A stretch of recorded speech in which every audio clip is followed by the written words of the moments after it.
और गुरुदेव विश्वामित्र के साथ में भैया लक्ष्मण आज जनकपुर पहुंच जाते हैं।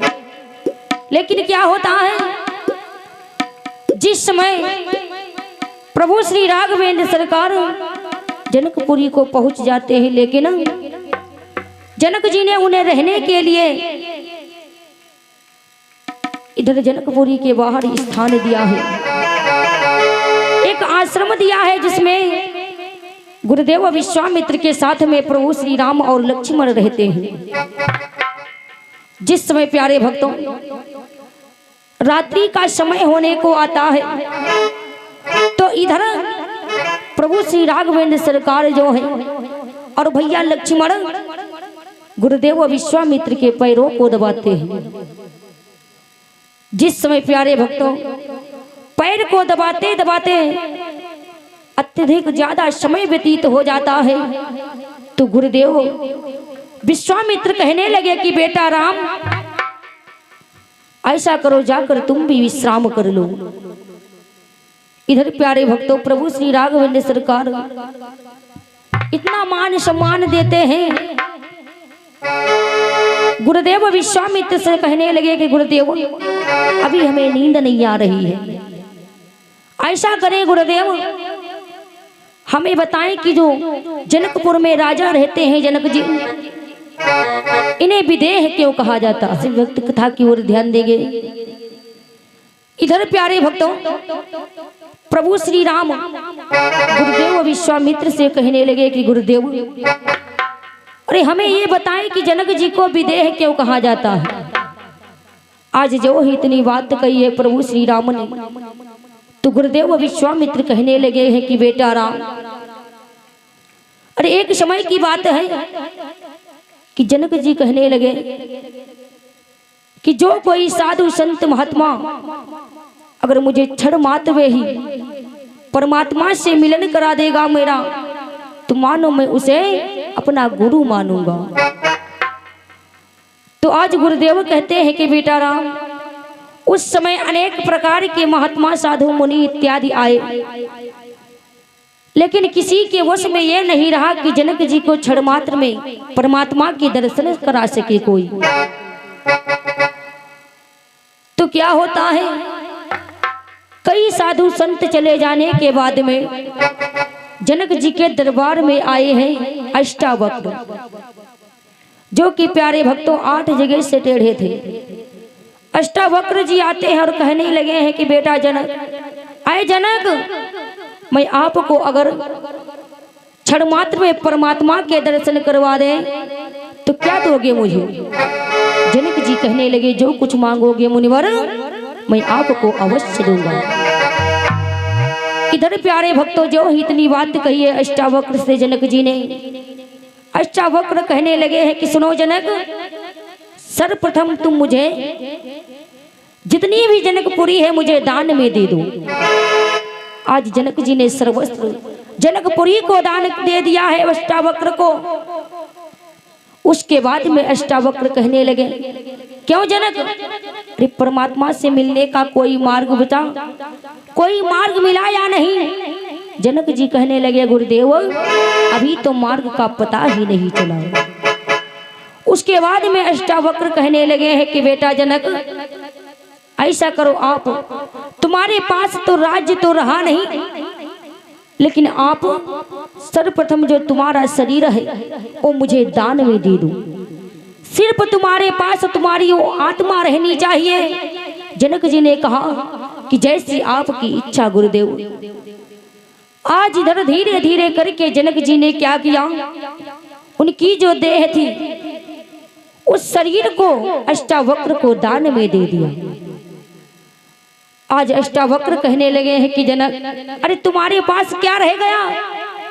तो जनक जी कहने लगे हैं गुरुदेव मेरे पास तो कुछ भी नहीं रह गया, क्योंकि दादा जो कोई अपना शरीर दे देगा और सारा राजपाट दे देगा तो उसके बाद अगर बचना होगा तो सिर्फ जीवात्मा बचेगी। आज जो ही जनक जी ने कहा है कि गुरुदेव मेरे पास तो स्वयं जीवात्मा बची है। इधर अष्टावक्र कहने लगे हैं तो जीवात्मा में ही परमात्मा का निवास होता है। जाओ जनक, तुम्हारे पास केवल तुम्हारे लिए तो सिर्फ तुम्हारी जीवात्मा है। जनक जी से कहने लगे तुम्हें परमात्मा के दर्शन हुए या नहीं? जनक जी कहने लगे अवश्य गुरुदेव, क्योंकि मेरे पास जब कुछ नहीं रह जाएगा तो सिर्फ आत्मा ही रहेगी, क्योंकि दादा आत्मा जो होती है अजर अमर होती है और उसी में परमात्मा का निवास होता है। आज इतनी बात जो ही कही है जनक जी ने प्यारे भक्तों, तो गुरुदेव विश्वामित्र कहने रहे हैं कि बेटा राम, आज इसी प्रकार से मानो अष्टावक्र जो है जनक जी को उनका शरीर वापस करते हैं कि जाओ जनक, इस शरीर को बेकार मत करना, क्योंकि शरीर तो मुझे तुम दान में दे चुके थे, लेकिन तुम्हें रहने के लिए, जीवित रहने के लिए मैं तुम्हें तुम्हारा शरीर वापस कर रहा हूँ। और जो जनकपुरी है उसकी रक्षा करने के लिए तुम्हें दे रहा हूँ। तो ऐसा करना जनक, तुम अपनी जनकपुरी की रक्षा करना, ये मत सोचना कि जनकपुरी और शरीर मेरा है। आज इधर गुरुदेव विश्वामित्र कहने लगे हैं कि बेटा राम, उसी दिन से जनक जी को विदेह कहा जाने लगा। प्रेम से बोलो राघवेंद्र सरकार की जय हो, प्रेम से बोलो गुरुदेव भगवान की। बताया जाता है जिस समय गुरुदेव विश्वामित्र कहते हैं कि बेटा राम, अरे उसी दिन से जनक जी को विदेह कहा जाने लगा, क्योंकि दादा जनक जी के पास तो कुछ नहीं बचा था, सारा का सारा अष्टावक्र का हो गया। लेकिन अष्टावक्र ने राज्य करने के लिए, उसे संभालने के लिए जनक जी को वापस कर दिया था। इसीलिए हे बेटा राम, जनक जी को उसी दिन से विदेह कहा जाने लगा। आज जो ही प्यारे भक्तों इतनी बात को बताते हैं गुरुदेव विश्वामित्र, और इतना ही नहीं, इधर जो ही प्यारे भक्तों गुरुदेव विश्वामित्र कहने लगे कि बेटा राम, अब जाकर सो जाओ, तुम भी विश्राम कर लो, क्योंकि सुबह प्रातः काल जनक जी के द्वार को जाना है, क्योंकि उन्होंने बड़ा ही सुंदर धनुष महोत्सव विधान रचा है। आज जो ही प्यारे भक्तों इतनी बात कही है, विश्वामित्र ने धीरे धीरे करके किसी तरह से रात्रि व्यतीत हुई, प्रातः काल हुआ है। क्या प्यारे भक्तों, प्रभु श्री राघवेंद्र सरकार अपने गुरुदेव विश्वामित्र के लिए पूजन करने के लिए पुष्प को तोड़ने जाते हैं। कहाँ के दादा फूल तोड़े कहाँ जाते रहे? पुष्प वाटिका को। इधर प्यारे भक्तों प्रातः काल होते ही जो ही प्रभु श्री राघवेंद्र सरकार और हमारे भैया लक्ष्मण चल देते हैं गुरुदेव विश्वामित्र के लिए पुष्प वाटिका को पुष्प तोड़ने। इधर प्यारे भक्तों जो ही प्रभु श्री राघवेंद्र सरकार चलते हैं, इधर बताया जाता है कि चले हैं रघुराई, पहुँचे फूल बाग में जाई।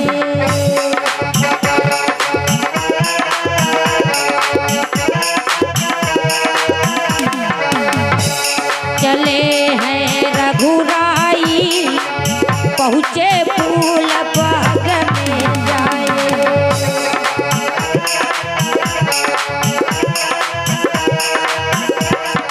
और किस दिन गए हमारे प्रभु श्री राघवेंद्र सरकार और भैया लक्ष्मण, अरे थी वह क्वार की पूर्णमासी, जा दिन गए अवधपुर वासी। और खुशी दिल में छाई, पहुँचे फूल बाग में जाए।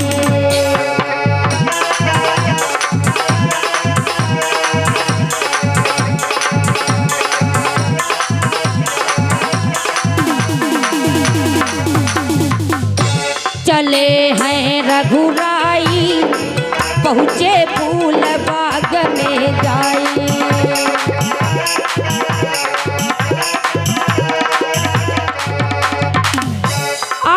ही प्यारे भक्तों प्रभु श्री राघवेंद्र सरकार और भैया लक्ष्मण पहुंच जाते हैं पुष्प वाटिका। लेकिन प्यारे भक्तों क्या दादा राम लक्ष्मण चलते चलते बाग में प्रवेश कर गए थे या फिर वहां पर ठहरे थे? क्यों अम्मा? बिल्कुल सही, तेरा ताली बजा दो हमारी अम्मा के लिए। भगवान प्रभु राघवेंद्र सरकार वहां पर बगीचे में प्रवेश करने से पहले ठहरे थे। और क्यों? ऐसे अगर व्यक्ति होते कले की तरह तो एकदम सीधे चले जाते, प्रवेश कर जाते। लेकिन प्रभु श्री राघवेंद्र सरकार को उस बगीचे के द्वार पर प्रथम बार रोका है किसने? जनकपुर में जो जनानी बाग को रखवाल था माली, उसने रोका और कहने लगा कि प्रभु राम कि बगिया बिच जाने न दे है कि राम जी विनती सुनो।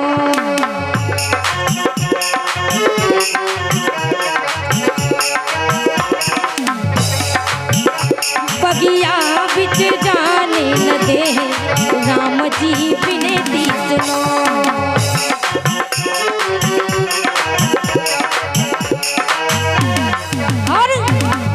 हम फूल तोड़ी खुद लई है राम जी विनती सुनो।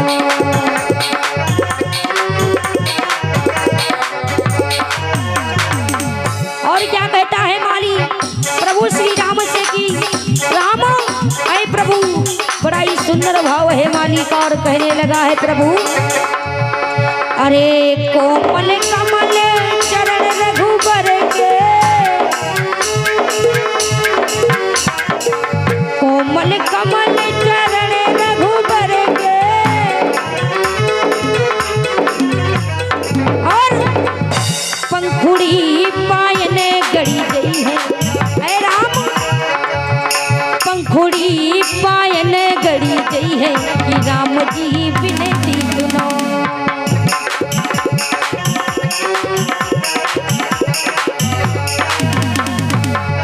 बगिया बिच जाने न दे है कि राम जी विनती सुनो।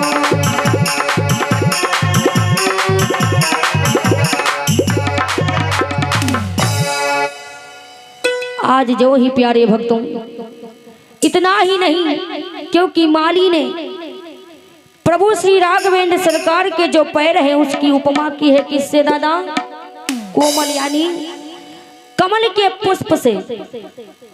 और याद रखना प्यारे भक्तों इस संसार में जो है सरकार को माली ने रोक लिया और कहने लगा कि प्रभु अरे ऐसे में आपको पुष्प वाटिका में प्रवेश नहीं करने दूंगा, क्योंकि आज इधर प्यारे भक्तों प्रभु श्री राघवेंद्र सरकार के जो पैर है उसकी उपमा करता है किससे? कमल के पुष्प से। कहने लगा कि प्रभु अगर इस बाग में जाओगे तो तुम्हारी जो कोमल कोमल नाजुक नाजुक पैर हैं इनमें जो कमल की पंखुड़ी है वो ना लग जाए। लेकिन प्यारे भक्तों प्रभु श्री राघवेंद्र सरकार कहने लगे हैं कि मालिक अगर तुम मुझे इस जनाने बाग से पुष्प नहीं तोड़ने दोगे तो मैं जाकर के गिरजा मंदिर के पास थोड़े से पुष्प लगे हैं उन्हीं में से पुष्प को तोड़ लूंगा। आज माली ने बड़े ही भाव के साथ कहा है कि प्रभु मैं आपको गिरजा मंदिर भी नहीं जाने दूंगा, क्योंकि कि मंदिर की सीढ़ी बनी पत्थर की, मंदिर की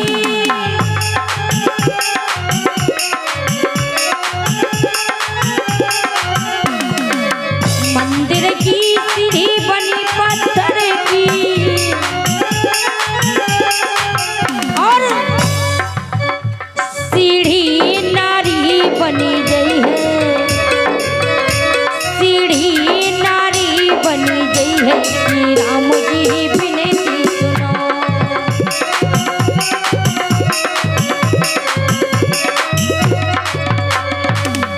हम फूल तोड़ी खुद लई है राम जी विनती सुनो।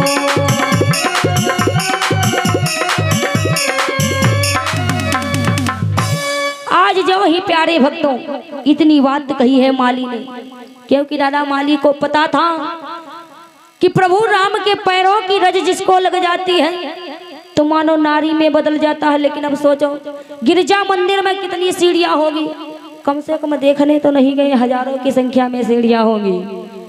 आज माली सोचने लगा कि अगर प्रभु श्री राम ने पैर रख दिया गिरजा मंदिर की सीढ़ियों पे तो इतनी नारी बन जाएंगी, तो लेने वाला कौन है, कौन इतनी नारियों को ले जाएगा। आज माली कहता है प्रभु राम मैं आपको पुष्प तोड़ कर दूंगा। जो इतनी बात कही है माली ने, तो प्रभु राम कहने लगे हैं कोई बात नहीं भैया, आप ही मुझे पुष्प ला कर दे दो। लेकिन माली ने हाथ जोड़े और कहने लगा प्रभु अरे मैं तो आपकी परीक्षा ले रहा था, आपके लिए ये जनकपुर का जो बाग है सदैव खुला रहेगा। आज बड़े ही प्रेम के साथ में प्रभु श्री राघवेंद्र सरकार बगीचे में प्रवेश करते हैं।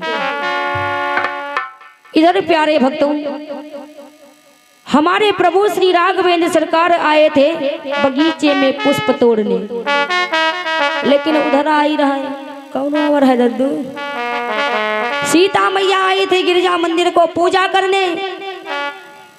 इतने में क्या होता है सारी सखियां तो गई हैं इधर गिरजा मंदिर को पूजा करने मैया सीता के साथ में, लेकिन एक सहेली जो है सीता जी की जिसका नाम है चंद्रप्रभा, वो आज गिरजा मंदिर को नहीं गई है, बल्कि कहाँ गई है जनकपुर के जनाने बाग में।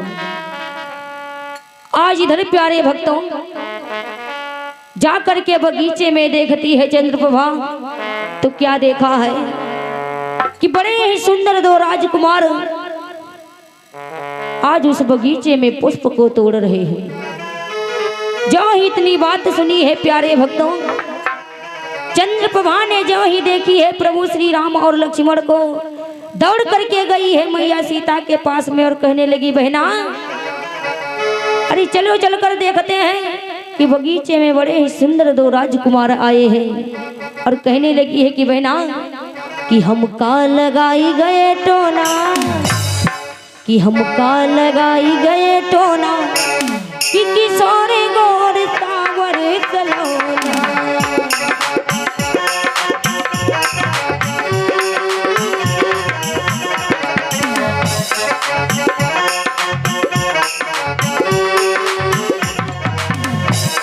और क्या कहती है बहना, फूल तुरती फूल बगिया मने क्यों, फूल तुरती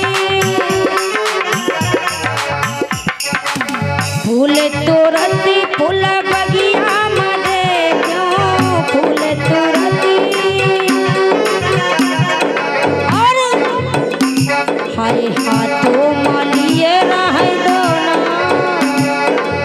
हाथों मालिए रहे दो ना, किशोर गोर सावर सलोना।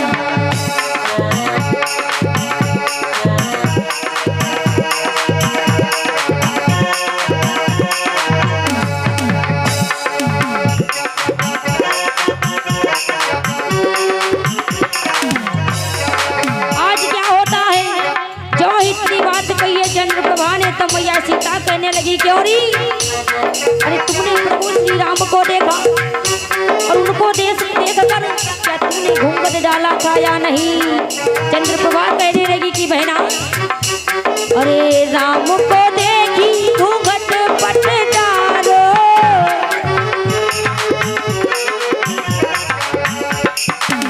राम को देखी घूंघट पट डालो। और हो गया जो कुछ था होना, हो गया जो कुछ था होना, किशोर गोर सावर सलोना।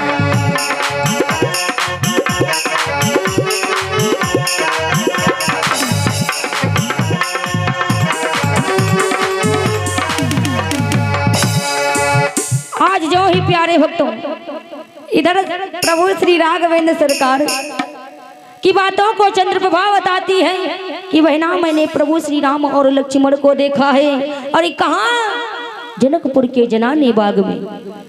आज जो ही इतनी बात सुनी है प्यारे भक्तों, मैया सीता ने दौड़ करके आई हैं कहाँ पर, कह दो सीता जी कहाँ आई? इधर जनक जी के जनाने बाग में पहुंची है। जो ही मैया सीता ने देखा है प्रभु श्री राघवेंद्र सरकार को, मानो एक दूसरे के जो आंखें हैं, दोनों के नेत्र, मैया सीता और प्रभु श्री राम के नेत्र जो है एकदम एक दूसरे को देख रहे हैं, झपकने का नाम भी नहीं ले रहे हैं। क्योंकि सभी भक्तों ने सुना है पलक झपकाने का कार्य जो करते हैं निमि महाराज करते हैं, जो कि जनक जी के पुरखे हैं। इधर प्यारे भक्तों, जो ही निमि महाराज ने देखा है कि जहां पर मानो चाहे कोई बेटी दामाद हो या फिर बेटा और बहू हो, तो वहां पर दादा बुजुर्गों का कोई काम नहीं होता है। निमि महाराज ने देखा कि बेटी और दामाद बड़े ही प्रेम के साथ वे बात कर रहे हैं। आज निमि महाराज जो थे नेत्र के ऊपर से हट गए। और इधर प्यारे भक्त क्या हुआ कि भये वो बिलोचन चारु वचन चला,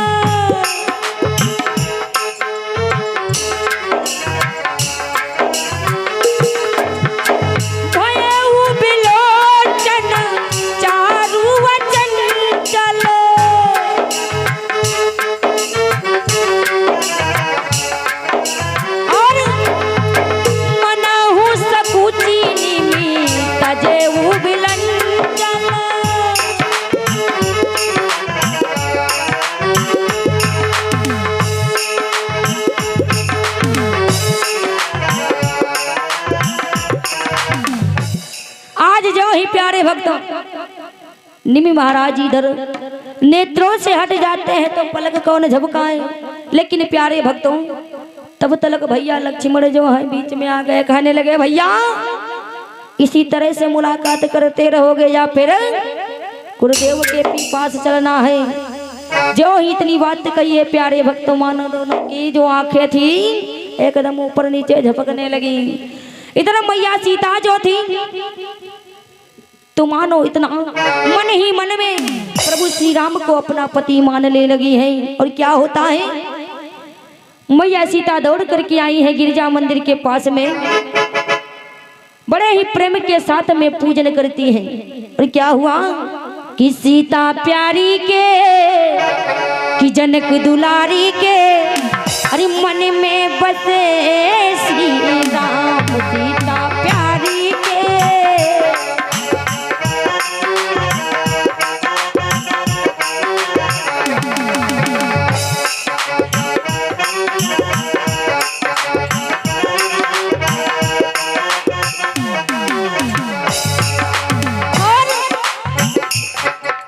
सीता माँ की अखियां रघुनंदन से टकराई,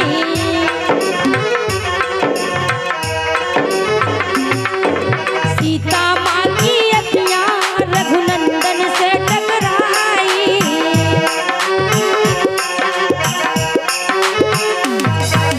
और देखती रह गई सीता जी राम को, सीता प्यारी के जनक दुलारी के, मन में बसे श्री राम।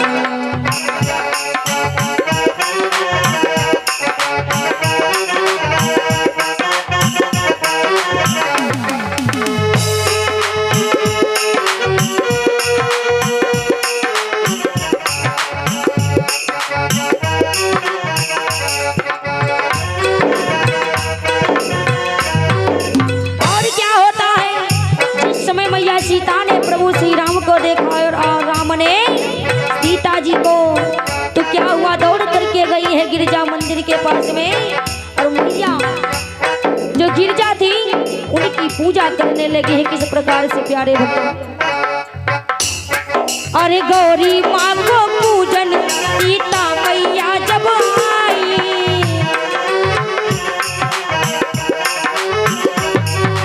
गौरी माँ को सीता मैया जब आई,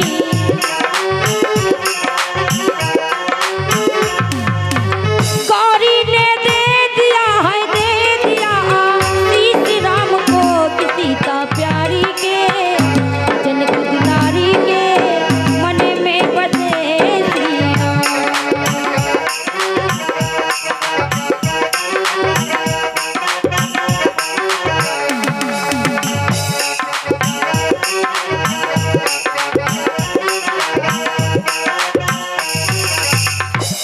इधर प्यारे भक्तों, जो ही मैया सीता ने प्रभु श्री राम को देखा है, मानो इधर दौड़ करके आई है माता गिरजा के मंदिर में, बड़े ही प्रेम के साथ में फिर से पूजन विधान करती है। उसके बाद में अपने जनकपुरी को महल को चली जाती है। इधर प्यारे भक्तों, बताया जाता है कि प्रभु श्री राम और भैया लक्ष्मण गुरुदेव के पास में आते हैं। और इधर क्योंकि उसी दिन प्यारे भक्तों जनक जी ने उसी दिन से मानो धनुष महोत्सव जो था आरंभ कर दिया था। क्योंकि दादा ये धनुष महोत्सव जो था महीनों बीत गए थे उठाते उठाते राजाओं को, लेकिन प्रभु श्री राम जो गए हैं वो निमंत्रण में नहीं गए हैं। इधर प्यारे भक्तों, भैया राम और लक्ष्मण गुरुदेव विश्वामित्र के साथ में कहा जाते हैं जनक जी के महलों में। जिस समय प्यारे भक्तों महलों में प्रवेश करते हैं तो क्या हुआ कि रंग भूमि जब सिया पगधारे,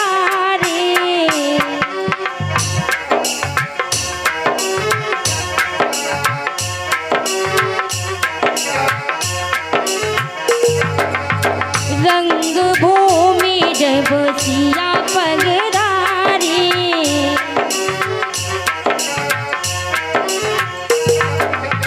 रंग भूमि जब सिया पगधारी,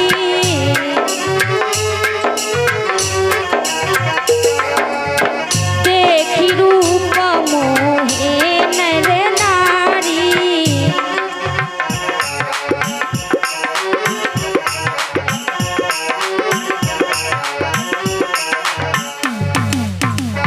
कि रंग भूमि जब सिया पगधारी, कि देखी रूप मोहे नर नारी। तो यहाँ पर बताया जाता है प्यारे भक्त, क्योंकि बहुत से लोग कहते हैं कि उस रंग भूमि में माता सीता का आगमन हुआ था, लेकिन प्यारे भक्तों ये बात नहीं है कि रंग भूमि जब सिया, इतनी बातों को हटा दो एक अलग, और पगधारी पे आ जाओ तो पगधारी किसका नाम था? प्रभु श्री राघवेंद्र सरकार का। किस प्रकार से बताया भी गया है कि जब से नाथ अहिल्या तारी,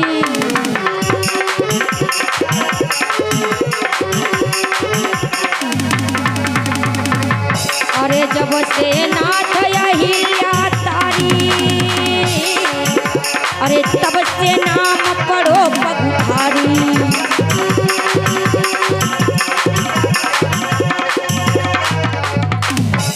इधर प्यारे भक्तों, क्योंकि बताया गया है कि जब से नाथ अहिल्या तारी, और तब से नाम पढ़ो पगधारी। और इतने पर भी व्यक्ति नहीं मानते हैं तो दूसरा भी संक्षिप्त दिया हमारे तुलसीदास ने किस प्रकार से कि जब से लात भृगु ने मारी,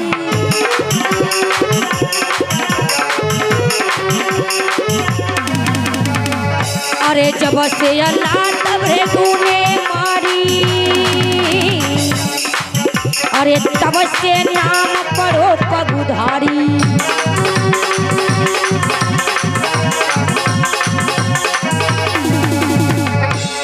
कि जब से लात भृगु ने मारी, कि तब से नाम पढ़ो पगधारी।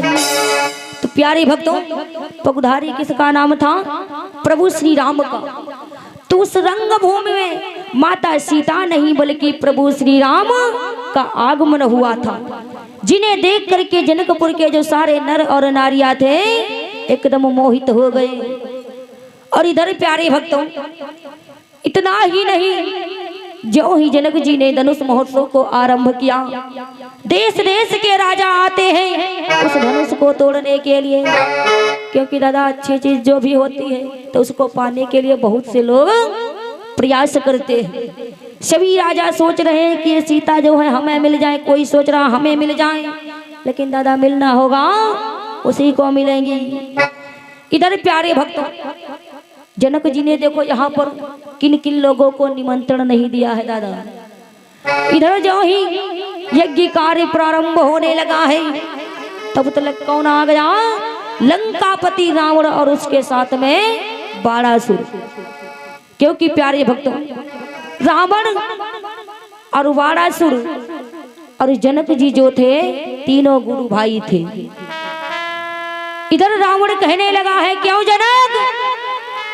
अरे मैंने सुना है कि तुमने धनुष महोत्सव यज्ञ विधान रचा है और देश देश के राजाओं को बुलाया, तुमने मुझे क्यों नहीं बुलाया? जनक जी जो थे तो गुरु भाई, लेकिन रावण से डरते थे। इधर प्यारे भक्तों, जनक जी ने बाणासुर जो था जनक जी के महलों से ही, महलों में प्रवेश ही नहीं करता है बल्कि बाहर से ही चला जाता है, क्योंकि उसने कुछ सोचा कि जनक जो है मेरे गुरु भाई हैं। लेकिन रावण जो था दादा अहंकारी था। रावण आ गया है उस रंग भूमि में और कहने लगा कि जनक तुमने देश देश के राजाओं को बुलाया और मुझे क्यों नहीं बुलाया? क्योंकि प्यारे भक्तों, जो इतनी बात कही है, जनक जी ने अपने हाथ जोड़े और कहने लगे महाराज अब मान लो। रावण कहने लगा, मानो रावण की आंखें कितनी बड़ी हुई हैं। रावण ने एकदम क्रोध में आकर जनक जी से कुछ नहीं बोलता है। आज धीरे धीरे करके धनुष की ओर जा रहा है। लेकिन प्यारे भक्तों, रावण जो था, इधर रावण को ब्रह्मचर्य का ज्ञान था। इतना ही नहीं प्यारे भक्तों, रावण को दूसरी बात राजनीति और धर्म नीति का भी ज्ञान था, जो स्वयं हमारे राघवेंद्र सरकार को नहीं पता था।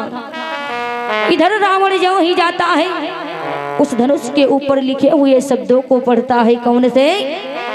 कि जो कोई इस धनुष का खंडन करेगा, मानो उसके सर्वप्रथम पिता की मृत्यु हो जाएगी और उसके बाद में उसको वनवास हो जाएगा।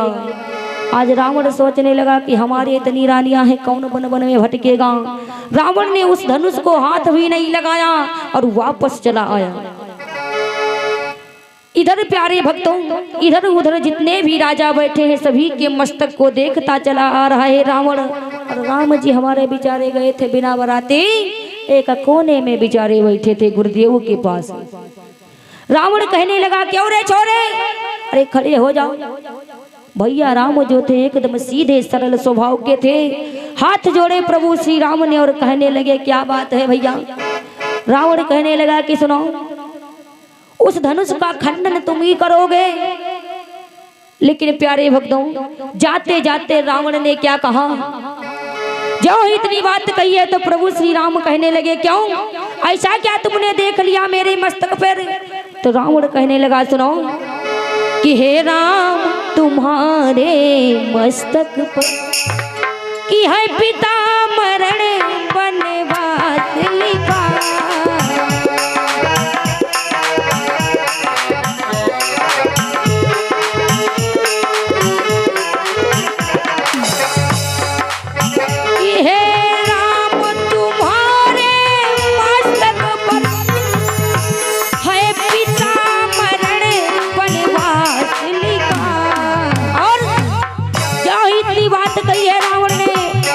कहने लगे भैया और कुछ भी लिखा है। रावण कहने लगा, सुनो कि हे राम तुम्हारे हाथों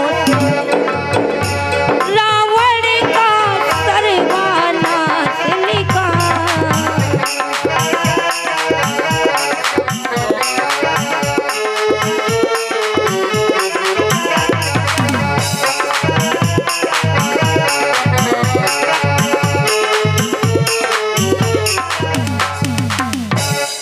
जो ही प्यारे भक्तों, इतनी बात कही है रावण ने। लेकिन दादा इतनी बात तो कही थी, लेकिन जाते जाते एक और बात कही थी। क्योंकि जिस समय रावण वापस जा रहा है तो मानो वहां पर मैया सीता भी श्रृंगार करके आई थी और हाथ में वरमाला लिए खड़ी थी कि जो कोई इस धनुष का खंडन करेगा उसी के गले में मैया सीता वरमाला डालेंगी। तो दूसरी बात कौन सी कह के गया था? जिस समय रावण वापस जाने लगा तो मैया सीता जो थी मुस्कुराई थी। दादा रावण को देखकर मुस्कुराई थी। रावण सोचने लगा कि मेरा अपमान किया है सीता ने। तो रावण ने जाते जाते कहा था कि सीता कि धनुआ को तोड़ा अगर नहीं तो ये प्रण करके जाऊंगा कि श्री जनक लली सीता जी को लंका एक दिन पहुंचाऊंगा।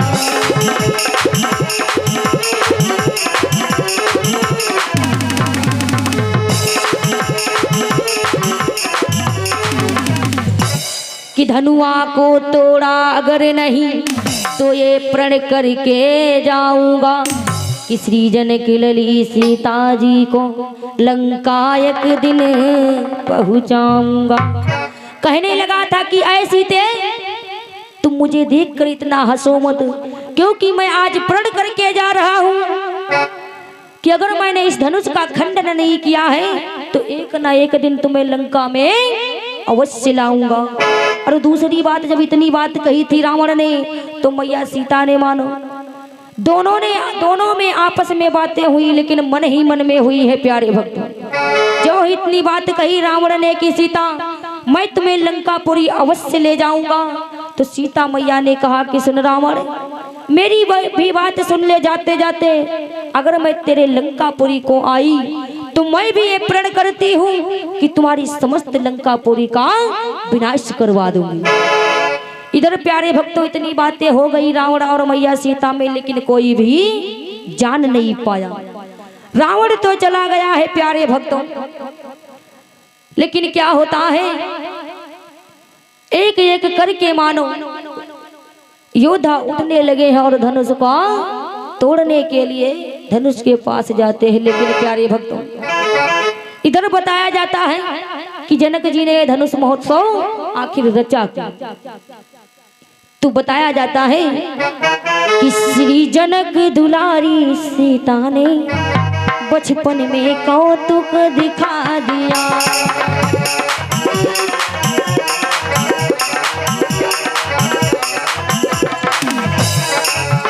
श्री जनक दुलारी सीता ने बचपन में कौतुक दिखा दिया। और श्री शंकर जी का महाधनुष, श्री शंकर जी का महाधनुष एक ही हाथ से उठा दिया।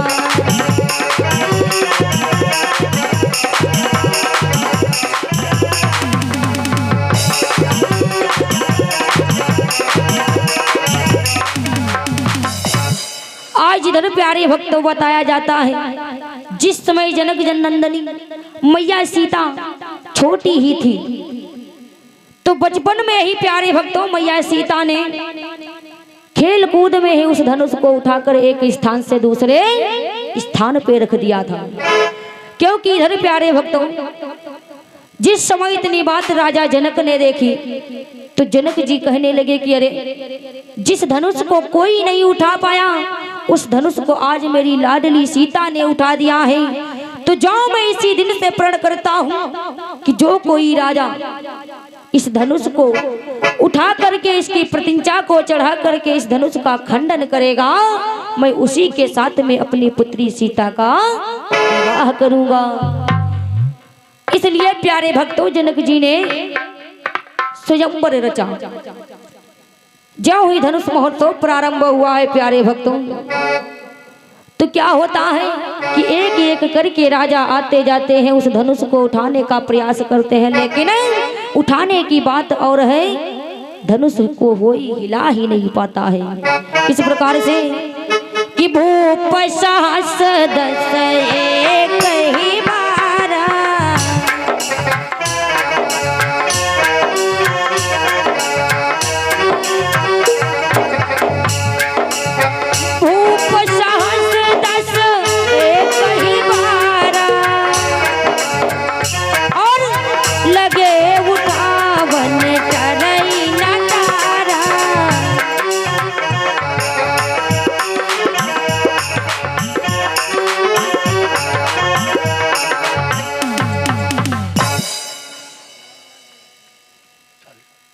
हाँ, ये भगवान के दरबार में रामनाथ जगसिया निवासी 50 मुद्राओं का दान प्रदान किया है। बहुत बहुत शुभकामनाएं। प्रेम से बोलो भक्त वत्सल भगवान की कि भूप साहस 10 एक ही बारा और लगे उठावन टरई न टरा। याद रखना दादा, इसमें भी बड़ा संदेश छेद है, क्योंकि कुछ लोग कहते हैं कि मानो 10-10 हजार लोगों ने उस धनुष को उठाना चाहा, लेकिन उस धनुष को उठा नहीं पाए। लेकिन बताया जाता है, अगर ध्यान दिया जाए तो भूप माने क्या होता दादा? भूप माने राजा, और सहस माने हजार, वार माने दिन, और 10 माने 10। यानी कि एक दिन में एक एक करके मानो एक एक जोड़ते जाओ, पूरे हो जाते थे पूरे एक दिन में 10-10 हजार राजा, लेकिन कोई भी राजा उस धनुष को उठा नहीं पाता था। और वार माने दिन, वानी की सोम मंगल बुध बृहस्पति शुक्र शनि, एक एक दिन में एक एक करके राजा उस धनुष को उठाते थे, लेकिन दिन भर में 10 हजार राजा पूरे हो जाते थे, लेकिन धनुष को कोई उठा नहीं पाता था। तो दादा इसका मतलब ये नहीं कि 10 हजार राजा एक साथ उठाते थे। अगर देखा जाए कि 10 हजार राजा उठाते थे तो धनुष कितना बड़ा होगा। अगर उठा भी लेते, एक एक हाथ नहीं लगाते, मानो एक का एक हाथ छूते जाते, उठा लेते, तो मैया सीता किस किस के गले में वरमाला डालती और किसके किस घर पे चारी जाती। तो इसका मतलब ये है कि एक एक करके राजा उस धनुष को उठाना चाहा, लेकिन उठा नहीं पाए।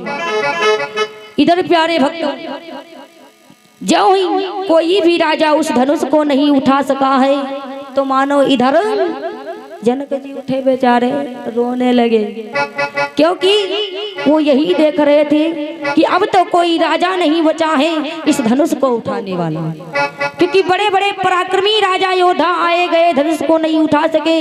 तो मानो बचे कौन थे उसमें? राम और लक्ष्मण। आज जनक जी सोचने लगे कि सुकुमार क्या करेंगे, लेकिन जब ये राजा कुछ नहीं कर सके, तो आज इधर प्यारे भक्तों जनक जी कहने लगे कि सुनो कि हे देश देश के राजागण, कि हम किसे कहे बलशाली है, कि हमको तो ये मालूम हुआ पृथ्वी वीरों से खाली है।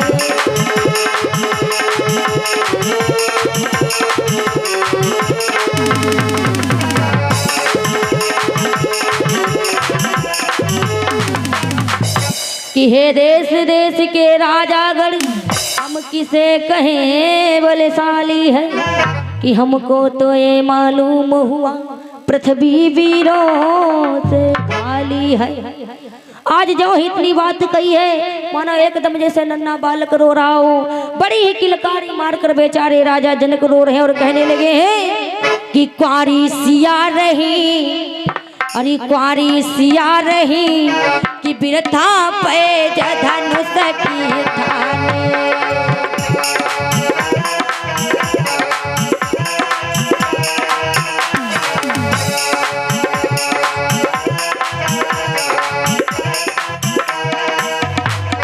कि क्वारी सिया रही, हाय क्वारी सिया रही, बिरथा पे धनुष की ठाने।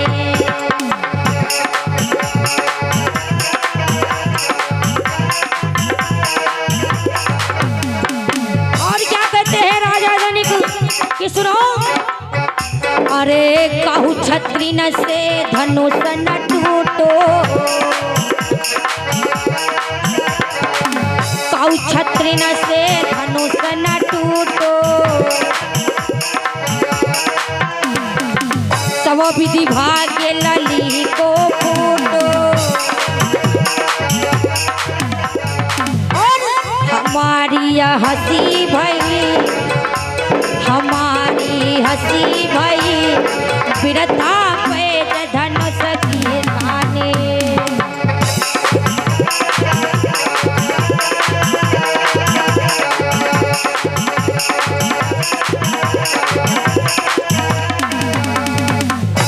आज जो ही प्यारे भक्तों इतनी बात कही है जनक जी ने, तो मानो उस सभा में एक ऐसे बैठे थे महाशय भैया लक्ष्मण, जो इतनी बात सुनी है जनक जी की, जन उठकर खड़े हो गए, कहने लगे जनक, अरे ये मत सोचो कि इस सभा में एक रघुवंशी राजा भी बैठा है, और इस प्रकार से ललकार मत लगाया करो, क्योंकि सुनो आज जनक जी कहने, आज लक्ष्मण जी कहने लगे जनक जी से कि सुनो कि यदि आज्ञा गुरु की पाई जावे कि आकाश को अब हिलाई डाले,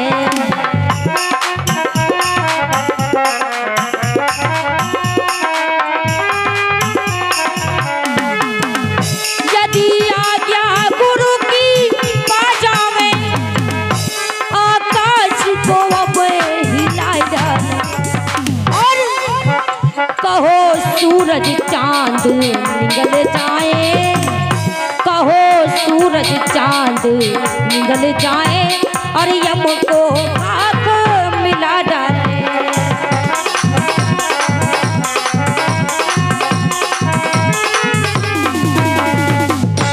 आज लक्ष्मण जी कहने लगे कि जनाब ये मत पूछो, ये मत कहो कि यहाँ पर कोई रघुवंशी राजा भी बैठा है, बस मैं यहाँ पर चुप हूँ तो सिर्फ अपने गुरुदेव और भैया राम के लिए।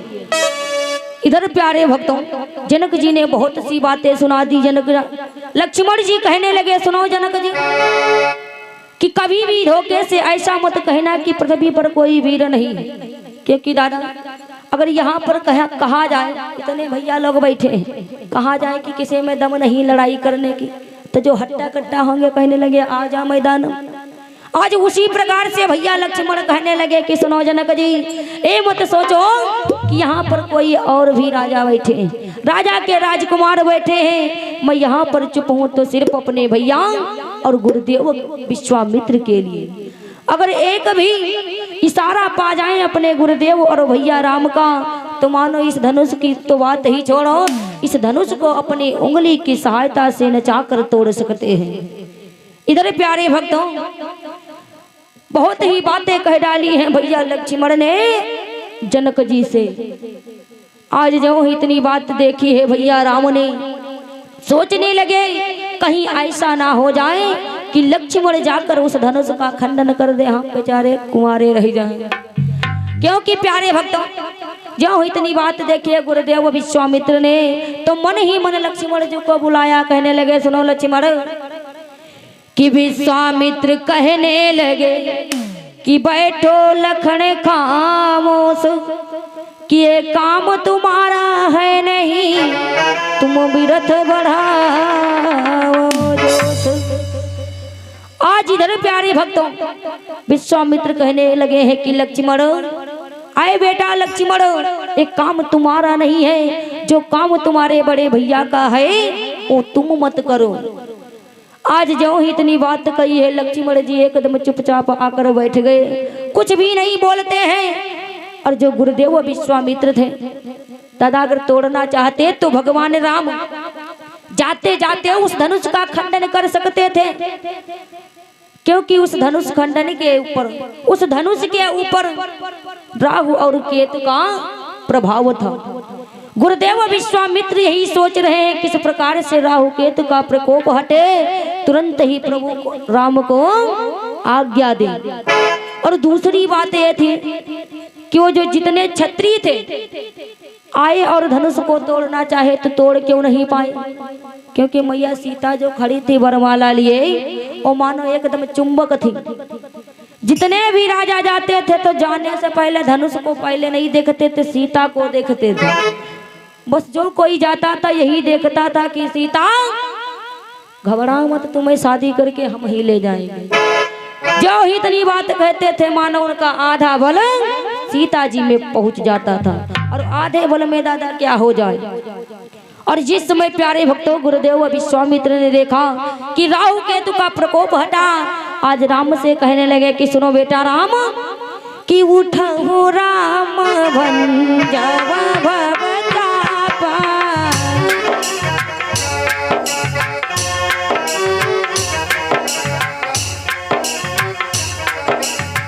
उठो राम भंजवा भवतापा,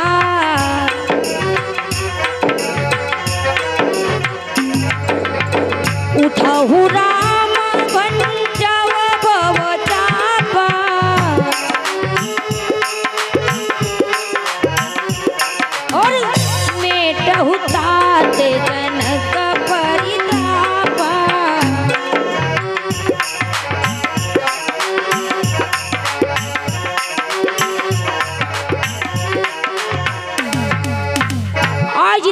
प्यारे भक्तों, गुरुदेव विश्वामित्र कहने लगे हैं कि बेटा राम, अब जाओ, तुम्हारा कार्य आ गया, जाओ जाकर इस धनुष का खंडन करो और जनक जी के जो हृदय में इतना दुख भरा है उस बोझ को कम करो।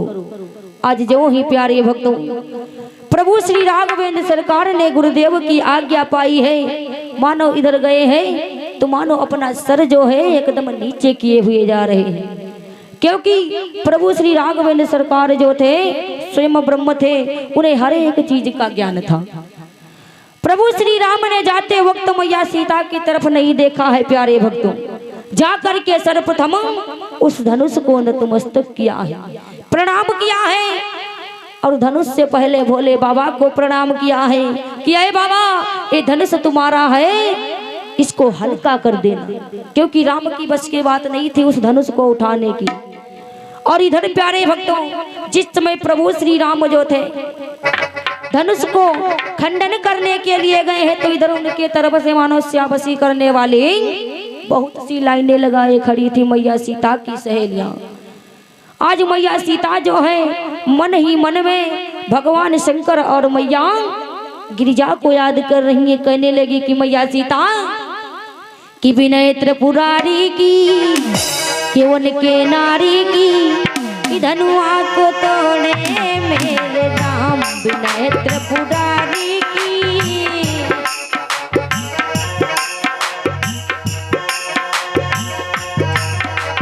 और क्या कहती है मैया सीता कि हे शंकर के धनुआ, अब विनय करेंगे देही।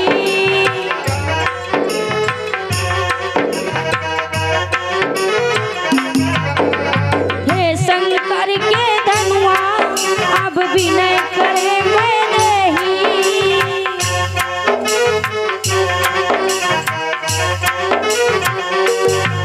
तुम दो टुकड़े हो जाना जब पकड़े राम सनेही।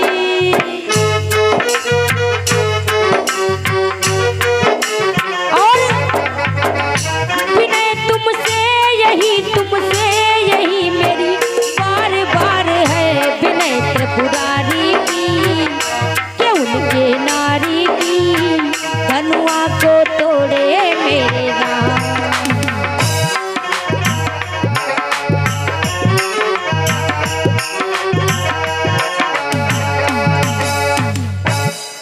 इधर प्यारे भक्तों, इस प्रकार से मैया सीता जो थी प्रभु श्री राम धनुष को तोड़े, इसके लिए मन ही मन भोले बाबा और मैया गिरिजा की याद करती हैं, मैया पार्वती की याद करते हैं कि मैया कि जाओ जाकर मेरे स्वामी के हाथों में इतना बल दो कि इस धनुष को उठा सके। इधर प्रभु श्री राघवेंद्र सरकार गए हैं प्यारे भक्तों, सर्वप्रथम उस धनुष को प्रणाम किया है और उस सभा में जितने भी राजागण थे उनको प्रणाम किया है, लेकिन दादा सीता मैया की तरफ एक भी नजर नहीं दौड़ाई। अगर धोखे से भी देख लेते तो मानो रामो जी धनुआ नहीं तोड़ पाते। इधर प्यारे भक्तों, जिस समय प्रभु श्री राम ने उस धनुए को पकड़ा है, क्या हुआ कि लेती चढ़ावती खैचती गाढ़े, कि काहू न लखा दे कि सब ठाढ़े।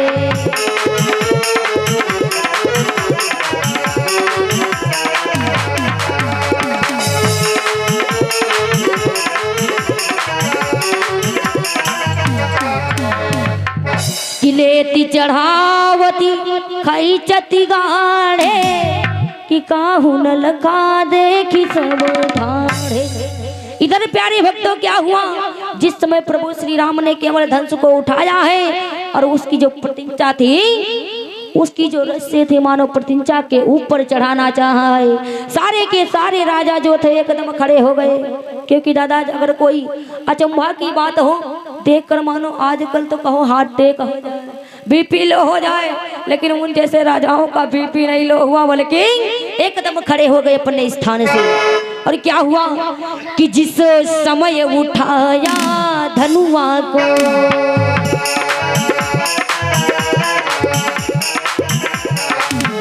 बिजली सी कड़क उठी चढ़ुए।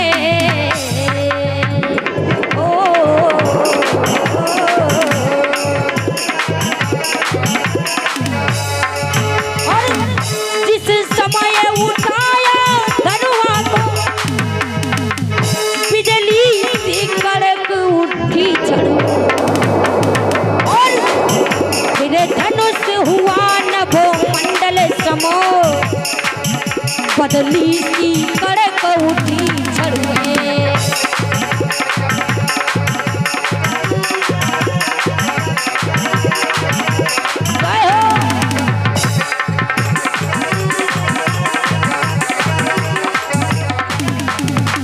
इधर क्या होता है प्यारे भक्तों, जो ही प्रभु श्री राम ने उस धनुए को उठाया, मानो एकदम आकाश में चमकने लगी, चारों तरफ ब्रह्मांड जो है हिलने लगा। और इधर प्यारे भक्तों जितने भी देवी देवता थे सभी का सिंहासन हिलने लगा।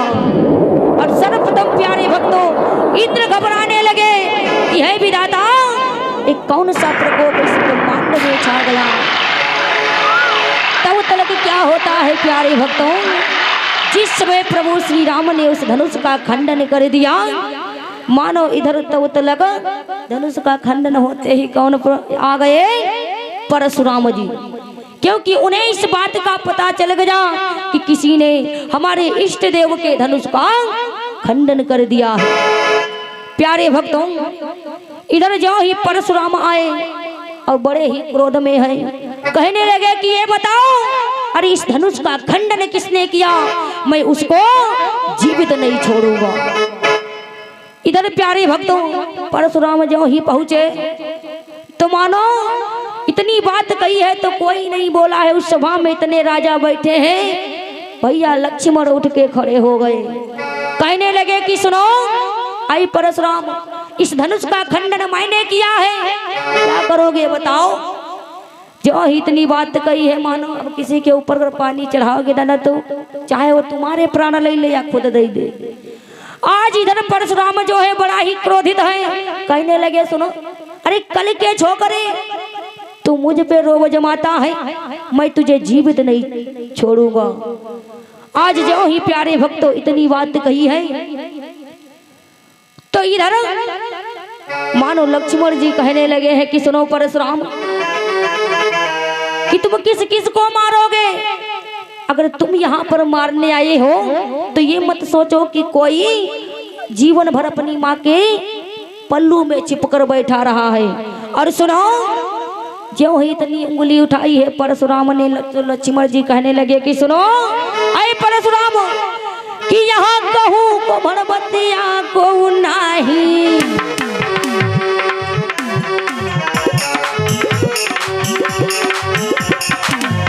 अरे यहाँ को भड़बतिया को नहीं,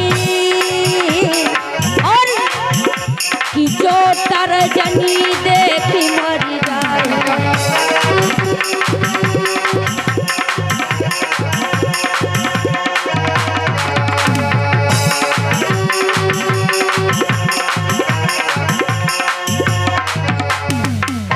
कि यहाँ कुम्हड़ बतिया को नाही, कि जो तर्जनी देखी मरी जाए। ध्यान रखना दादा, और कहूँ भी कहीं भी मानो इसको आजमाना होगा तो एकदम कद्दू की बतिया के ऊपर जाना। क्योंकि आज लक्ष्मण जी वही बात कहते हैं कि सुनो परशुराम, यहाँ पर कोई सब्जी या फिर कोमड़ की बतिया नहीं है जो तुम्हारी इस तर्जनी उंगली को देखकर मर जाएगा। क्योंकि ये जो उंगली है दादा एकदम खराब होती है। इस उंगली को धोखे से अपने परिवार की तरफ मत दिखाना, क्योंकि इसको जिस दिन से जिसके ऊपर उठाना प्रारंभ कर दोगे, मानो धीरे धीरे कम करना, उसका शरीर जो है कम पड़ने लगेगा। क्योंकि ये तर्जनी उंगली जो है बहुत ही खराब है। उठाना तो चार वाक्य इनमें से कोई भी उठा लेना, लेकिन तर्जनी उंगली किसी के ऊपर मत उठाना। प्यारे भक्तों, आज लक्ष्मण जी कहने लगे हैं कि सुनो परशुराम, यहाँ पर कोई ऐसा नहीं है कि किसी माई का लाल नहीं है जो तुम्हारी इस उंगली से डर जाएगा। और सुनो, इस सभा में कई प्रकार के राजा हैं, लेकिन हमारे मुंह तन मदना नहीं लगियो। नहीं तो सुनो, आज जो इतनी बात कही है तो परशुराम कहने लगे सुनो, अगर ये जो छोकरा है जिसके साथ में आया है कृपया उसी से कह दो बिठा ले, नहीं तो सर्वप्रथम यही मारा जाएगा।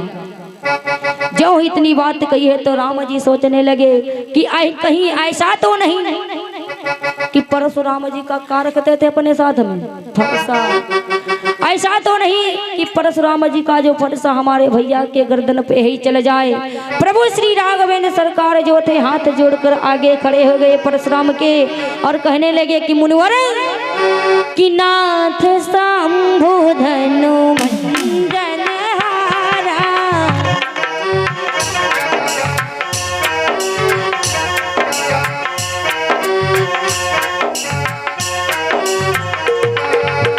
नाथ शंभु धनु भंजन हारा, और कोई है केहू एक दास तुम्हारा।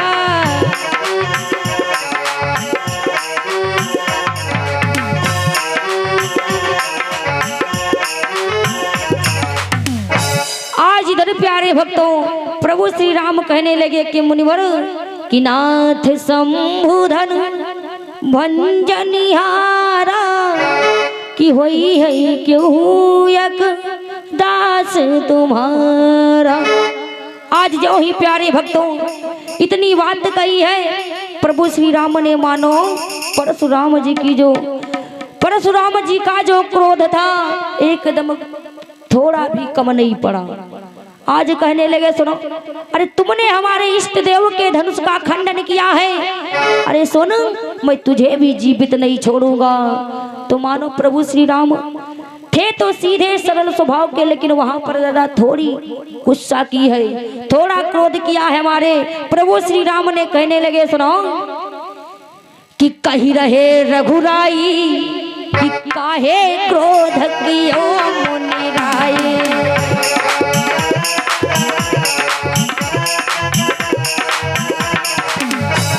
कही रहे रघुराई काहे क्रोध करो मुनि राई।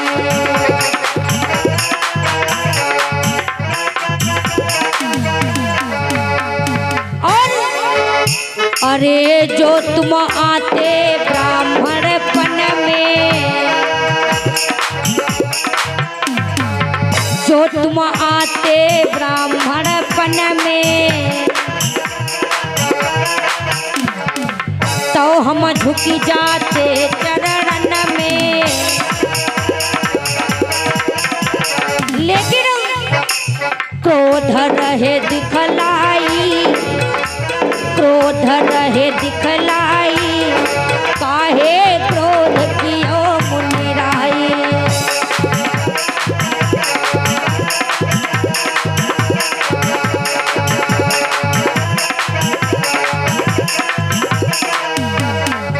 कही रहे रघुराई काहे क्रोध कियो मुनि राई।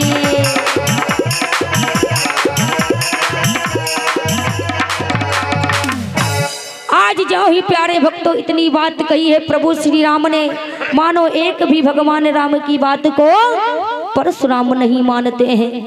भैया लक्ष्मण बैठ तो गए थे, लेकिन जो ही कहा है परशुराम ने कि सुनो, अरे तुझे नहीं पता था ये जो धनुष है, धनुष था मेरे इष्ट देव भगवान भोले बाबा का था, इसे तूने तोड़ा है, मैं तुझे क्षमा नहीं करूंगा, तुझे मृत्यु के घाट उतार कर ही रहूंगा। मानो लक्ष्मण जी बैठे थे बेचारे एकदम उठ गए, कहने लगे सुनो मुनिवर कि बहुधनु ही तोरे लरिकाई,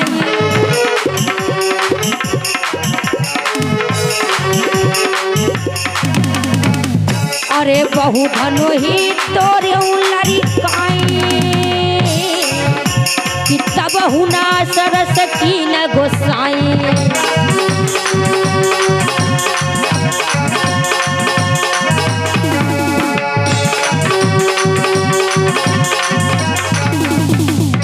कि बहुधनु ही तोरे लरिकाई, कि कबहु न असरस की न गोसाई।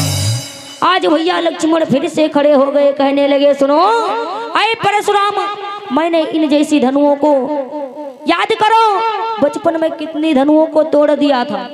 क्योंकि बात भी सही है प्यारे भक्तों, जिस समय परशुराम जी ने इस पृथ्वी को क्षत्रियों से विहीन किया था, समस्त क्षत्रियों को मार दिया था, अब दादा कितने सोचो कितने क्षत्रियों को मारा होगा और सभी की धनुआ जो थे सभी की धनुओं को एक स्थान पर इकट्ठा किया था।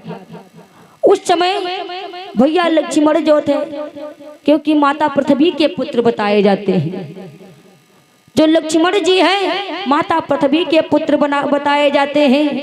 परशुराम ने जिस समय इस पृथ्वी को क्षत्रियों से विहीन किया तो पृथ्वी मैया ने एक स्त्री का वेश धारण किया और लक्ष्मण जी थे छोटे, इन्हें साथ में लिया और जाकर के परशुराम के पास पहुंच गई थी।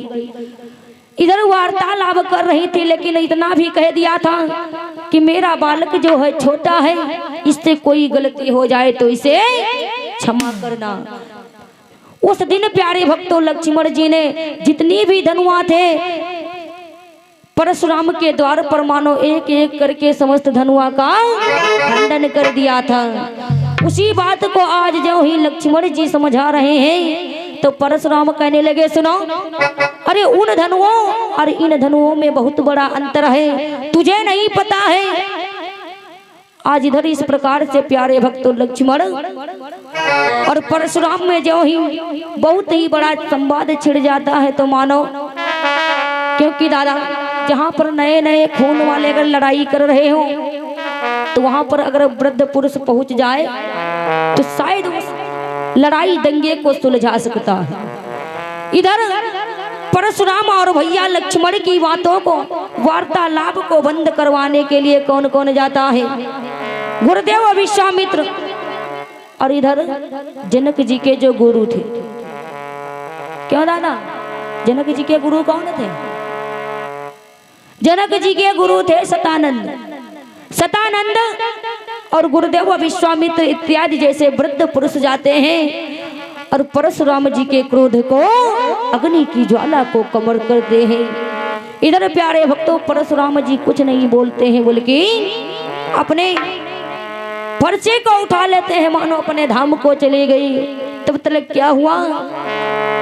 सखिया जो है कहती है कि सीता कि राम ने धनुआ तोड़ा, कि राम ने धनुआ तोड़ा, अरे जानकी तेरे लिए।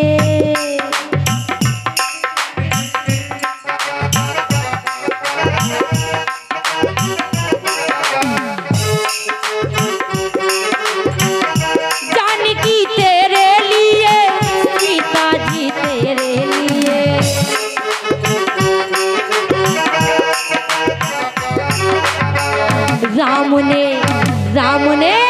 राम ने धनुआ तोड़ा, जानकी तेरे लिए।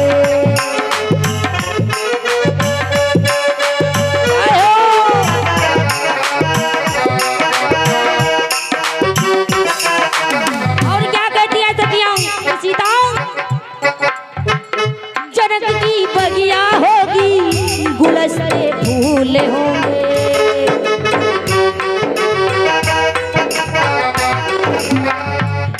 की बगिया होगी, गुलस्ते फूल होंगे।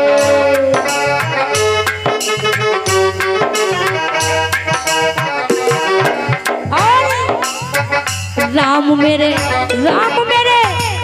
मेरे माली होंगे, जानकी तेरे लिए।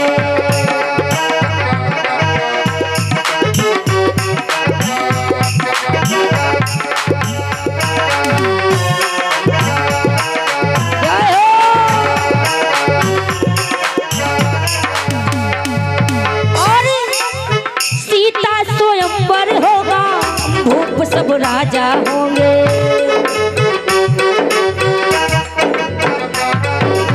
सीता स्वयंवर होगा,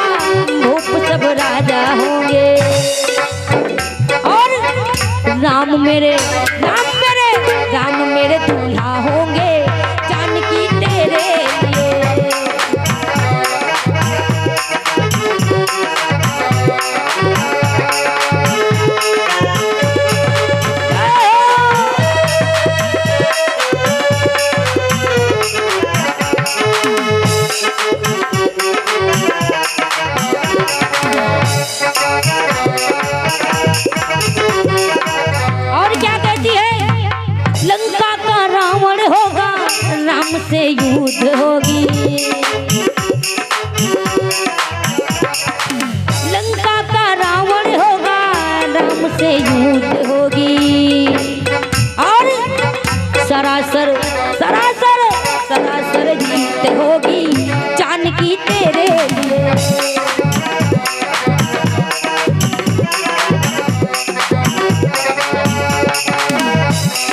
जय हो। राम ने धनुआ तोड़ा जानकी तेरे लिए, राम ने धनुआ तोड़ा जानकी तेरे लिए। प्रेम से बोलो राघवेंद्र सरकार की।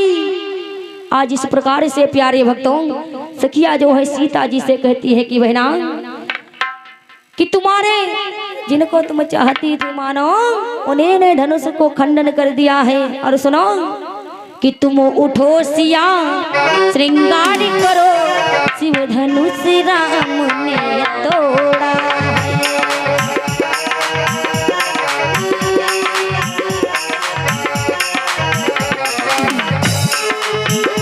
तुम उठो सिया श्रृंगार करो, शिव धनुष राम ने तोड़ा।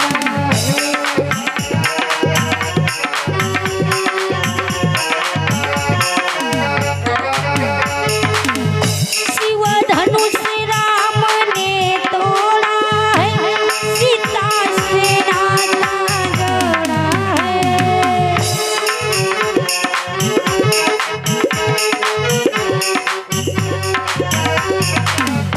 तुम उठो सिया श्रृंगार करो, शिव धनुष राम ने तोड़ा है।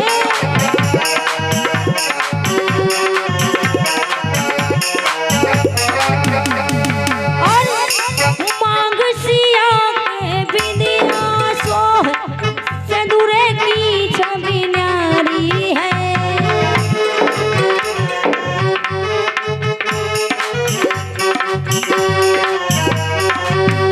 अरे मांग सिया के बिंदिया सोहे, सिंदूरे की छवि न्यारी है।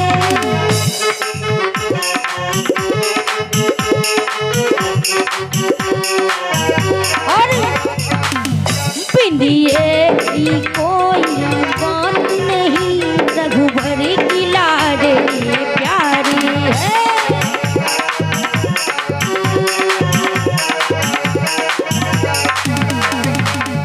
तुम उठो सिया श्रृंगार करो, शिव धनुष राम ने तोड़ा है।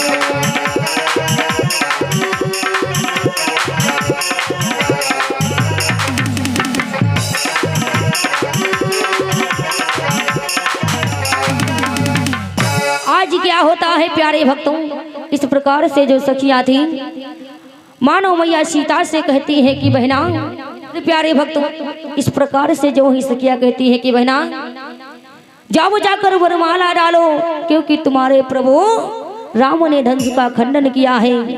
आज क्या हुआ, सखिया कहने लगी कि श्री रघुबर कोमल कमल नयन को पहराओ बरमाला,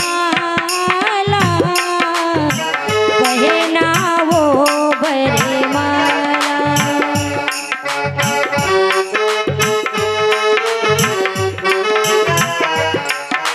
जय हो। ए पूर्ण मुहूर्त कमल नयन का फिर नहीं आने वाला, पहराओ बरमाला।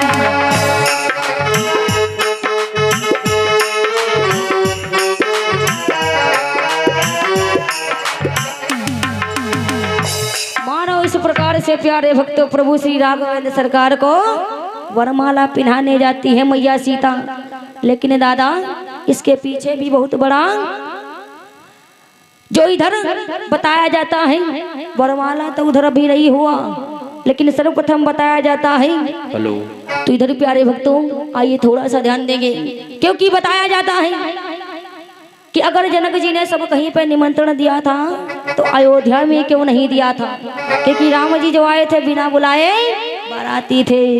तो बताया जाता है कि सब कहूँ जनक कि निमंत्रण पठावा,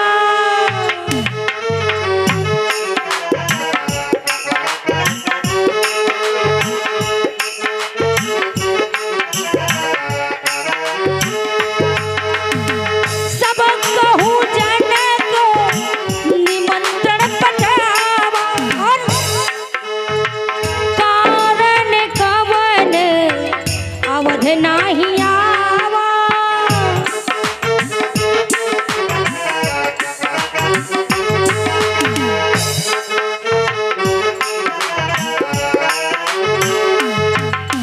क्योंकि बताया जाता है प्यारे भक्तों कि जनक जी ने अगर सब कहीं पर निमंत्रण दिया था तो अयोध्या में क्यों नहीं दिया? तो प्यारे भक्तों एक समय की बात है कि जिस समय जनक जी गए वहां बड़ी ही कुशलता पूर्वक जनक जी के दिन व्यतीत हो रहे थे। लेकिन दादा अगर खुशी से अगर दिन व्यतीत होने लगे तो जीवन में एक ना एक दुख जरूर आ जाता है। इधर जनक जी के जो जनानी बाग थी जनक जी को प्राणों से प्यारी थी। अचानक सूखा पड़ जाने के कारण जनक जी का वो जो बगीचा था एकदम सूख गया। अनेक प्रकार के वैद्यों को बुलाया, कहने लगे कि देखो इस पे किसी ने टोना तो नहीं डाल दिया। वैद्य आज कहने लगे कि सुनो जनक, अगर कोई 3 जन्मों से सती स्त्री अपने हाथों से आकर तुम्हारे बगीचे में दूध का छिड़काव कर दे तो तुम्हारा बगीचा पुनः जीवित हरा भरा हो जाएगा।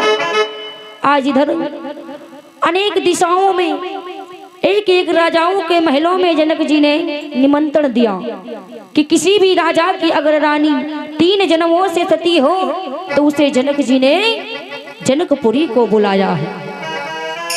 आज इधर प्यारे भक्तों अयोध्या में भी निमंत्रण गया तो मानो कहीं भी राजा, इतने राजा थे, किसी भी राजा की जो पत्नी थी 3 जन्मों की बात छोड़ो 1 जन्म की सती न रहे। इधर प्यारे भक्तों जो ही अयोध्या में गया है निमंत्रण, तीनों नारियों ने पढ़ा, आपस में पूछने लगी क्यों जज जी का तुम सती हो 3 जन्म से? तो आज कहने लगी सुनो हम ना हम। तीनों लोग जो ही बातें कर रही थी तब तक एक दासी आ गई, कहने लगी क्यों महारानी आपस में तीनों लोग कौन सी बात कर रही हो? तो कौशल्या कहने लगी सुनो तुमसे कोई काम नहीं होगा।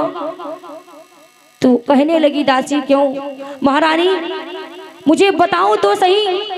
तो कौशल्या कहने लगी सुनो सर्वप्रथम तो ये बताओ क्या तुम 3 जन्मों से सती हो? दासी कहने लगी हाँ महारानी मैं 3 जन्मों की बात छोड़ो मैं 7 जन्म की सती हूँ। जाओ इतनी बात कही है तो आज कहने लगी कि सुनो दासी आज तुम्हें जनकपुरी को जाना है और अयोध्या की लाज को रखना है। जो इतनी बात कही है तो दासी कहने लगी सुनो मैं यहाँ पे आपकी दासी हूँ लेकिन जनकपुरी को जाऊंगी तो दासी बनकर नहीं जाऊंगी। आज जो इतनी कहा है बात को तो मानो तीनों रानियों ने, मानो सुमित्रा ने अपने आभूषण दिए, कौशल्या और कैकेयी ने अपने अपने वस्त्र दिए, एकदम रानी की तरह बन ठन कर हो गई है आज दासी जनकपुरी को। जनक जी ने जो ही उस दासी को देखा उन्हें नहीं पता था कि कोई दशरथ की रानी है या फिर दासी है। जनक जी ने जो ही दूध दिया है दासी कहने लगी महाराज मुझे वही पात्र देना तो जो बाद में छूने योग्य ना हो। जनक जी कहने लगे क्यों? तो दासी कहने लगी कि मैं कोई राजा की रानी नहीं हूं बल्कि मैं अयोध्या नरेश राजा दशरथ की दासी हूं। आज जो ही इतनी बात कही है तो जनक जी ने पात्र दिया, उस दासी ने जो ही बगीचे में दूध का छिड़काव किया, एकदम प्यारे भक्तों फिर से हरा भरा हो गया बगीचा। इसलिए प्यारे भक्तों जनक जी सोच रहे थे कि जिस घर की राधा दासी शुरू कर, जिस घर की दासी 7 जन्मों की सती है, 3 जन्मों की सती है अगर तो मानो उस घर के राजा कैसे होंगे। और क्योंकि राजा दशरथ के कितनी रानियां थी 760 और उसमें से सीता जी को कैसे विवाह कर देते। इसीलिए जनक जी ने निमंत्रण नहीं दिया था राजा दशरथ को। इसीलिए बताया जाता है कि सब कहूँ जनक कि निमंत्रण पठावा।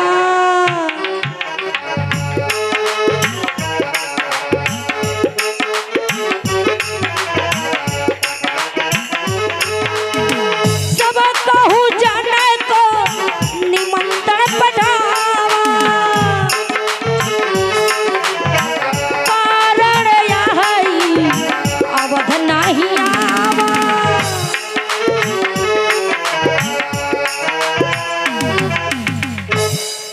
इस प्रकार से प्यारे भक्तों मानो, भगवान जो राघवेंद्र सरकार के पिता थे राजा दशरथ, अयोध्या को इसीलिए जनक जी ने निमंत्रण नहीं भेजा था। लेकिन जिस समय प्रभु श्री राम ने धनुष का खंडन किया तो इधर जब पता चला जिस राजकुमार ने इस धनुष का खंडन किया है वो अयोध्या नरेश राजा दशरथ का पुत्र है। आज इधर प्यारे भक्तों जो इतनी बात सुनी है तो जनक जी ने अयोध्या में भी निमंत्रण पठाया है। तो उधर से राजा दशरथ ने मानो अपने दो बालक शेष अयोध्या में थे। जनक जी ने भी कहा कि जो कोई अयोध्या में बालक हो बाकी के शेष उनको लेकर आओ, उनका भी विवाह मैं इसी मंडप में करूंगा। तो प्यारे भक्तों बड़े ही प्रेम के साथ में महाराज दशरथ और गुरुदेव वशिष्ठ भी उस जनकपुरी को आते हैं। और इतना ही नहीं प्यारे भक्तों, बताया जाता है कि जनक जी ने राम और लक्ष्मण भरत शत्रुघ्न की बात छोड़ो, जितने भी अयोध्या से मानो कुंवारे लड़के आए थे सभी का विवाह करवाया है जनक जी ने। क्योंकि बताया भी जाता है कि जितने कुंवर अवध से आए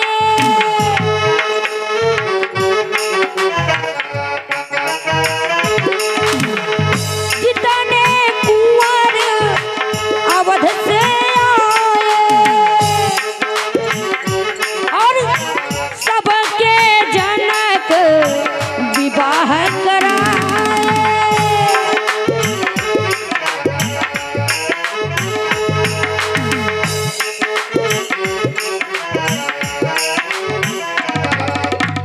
इस प्रकार से मानो प्यारे भक्तों प्रभु श्री राघवेंद्र सरकार और मैया सीता मानो जितने भी बाराती थे सभी का विवाह हो गया। प्रेम से बोला राघवेंद्र सरकार की, बालाजी महाराज की। इसी के साथ प्यारे भक्तों वारी को विराम। और चलते चलते छोटा सा कुछ कहना है कि कल देखना इन फूलों पर रंगत ना रहेगी कि ढल जाएगी उम्र तो